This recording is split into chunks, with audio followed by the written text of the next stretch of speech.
Good morning, loves. Welcome to the studio.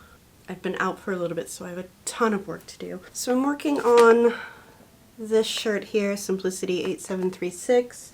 I have the mock-up fabric cut out. I'm not sure that I'm gonna like it. If I do, it'll be a wearable muslin. If not, the plan is to make a real one out of this mushroom silk from Silk Baron that I have had in my stash for 3 years now. It's a stash sewing extravaganza this week. I have a mountain of unpressed linen. I decided this was a problem for another day, and today is apparently that other day. Chemise and bump pad. I already have stays, which I did a while ago, and I think I filmed most of. We'll see how much of this footage I retained and if I can make a video out of it now that I know how to edit better. After all the underwear gets done, I have to do the outerwear. Now this is for a LARP character for a game called Flintlock Fantasy run by my friend Summer. I'll put a link in the description below. I need something that I'm going to be comfortable in, but also that looks really, really nice. So we're gonna do the bodice in this leftover green wool suiting that I had in my stash. And the stomacher is going to be out of this green velvet, possibly with a black silk backing. Depends. I don't know what I'm going to do with the backing yet. But I'm going to cut it out of the lining first. This is just a cotton poly maybe? I don't know. But I have a lot more of this than I have of the wool, so I'm going to cut the lining out and fit on the lining first, because I think some of the measurements for this pattern are really tight if I cut it at the size that I'm supposed to. So I want to give myself a little bit of room. The skirt is this cotton silk that I have literally just enough of. Also, I'm calling this the cottagecore quilt. It'll get its own video, including a trip to Hamilton, Missouri, Quilt Town, USA, where we went to get the backing fabric for this. But I have to tighten up this quilt sandwich and pin baste it so that it's ready for quilting. And I don't know when that video is going to be out because I want to get the quilt done before it's out, but there will be some footage from Hamilton in it. It's a cute little town. Highly suggest that if you're in the Kansas City area and you like to quilt, that you stop by. So that is what is on my plate sewing wise. Some real life updates here. I don't want to depress anybody, so you can stop right here if you want. But my grandmother is not doing well, and we have some other life problems that I'm not really at liberty to discuss right now.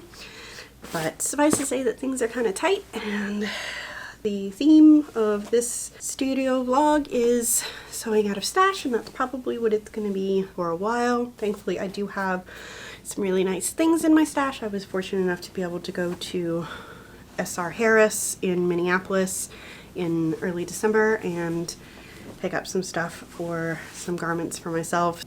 So I'm gonna get to work, and I'll talk to you later.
Coffee.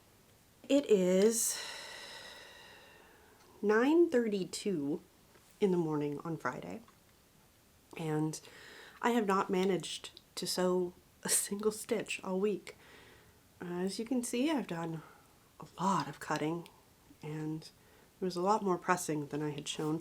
And I just want to talk for a minute, because I've been tagged a lot on this Facebook meme that's like, nobody ever tells you that sewing is 90%. Yeah, they do. I do. I will tell you, realistically, when you're sewing, unless you're quilting, you're only going to spend probably 20% of your time sewing. And even if you're quilting, at most 40%. The rest of the time is prep.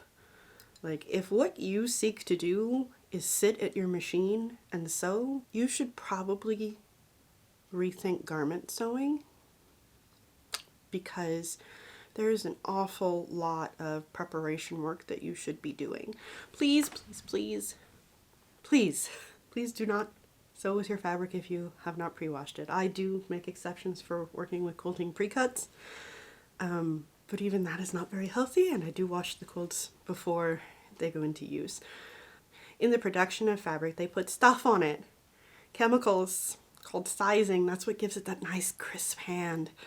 And every time you cut and every time you sew, you put those particles in the air and you're breathing them in, and they can cause cancer. So please pre-wash your fabric.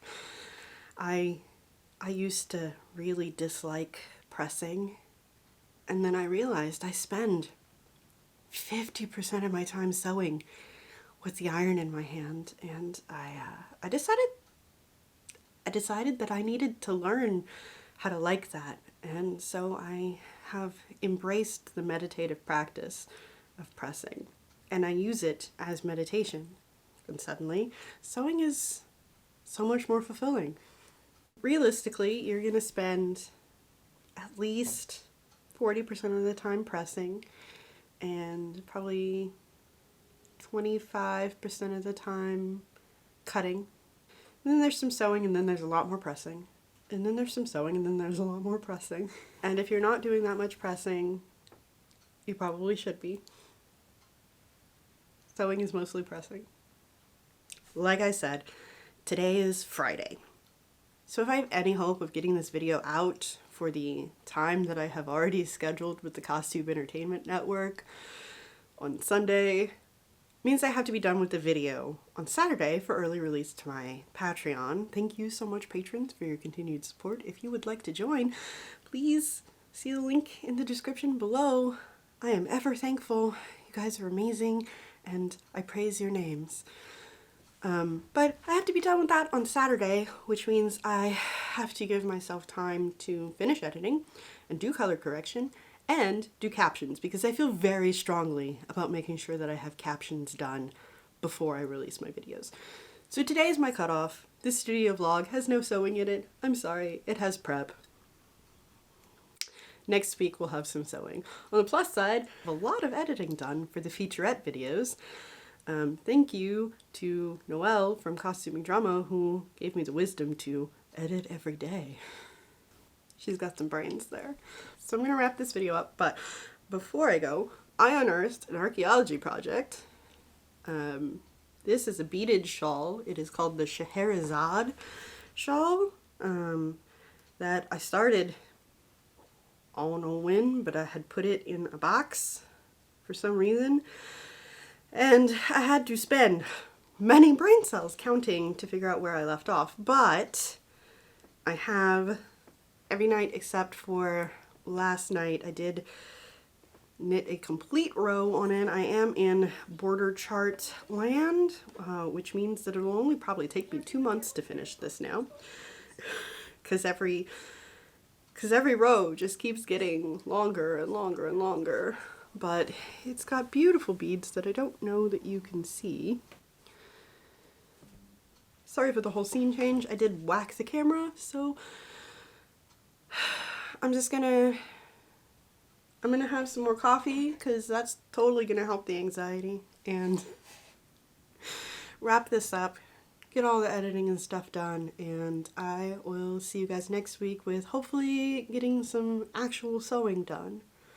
Remember, food, water, meds, take care of my friend, and thank you for helping me craft a life worth living.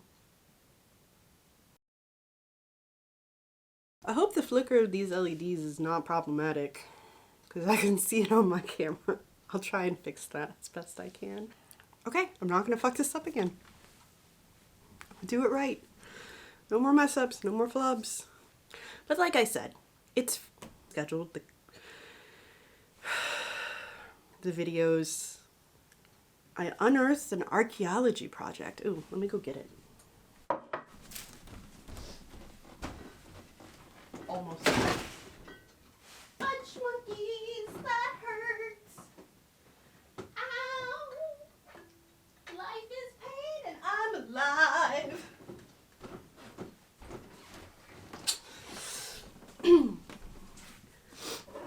I ran into something. So I'll wrap this video up. And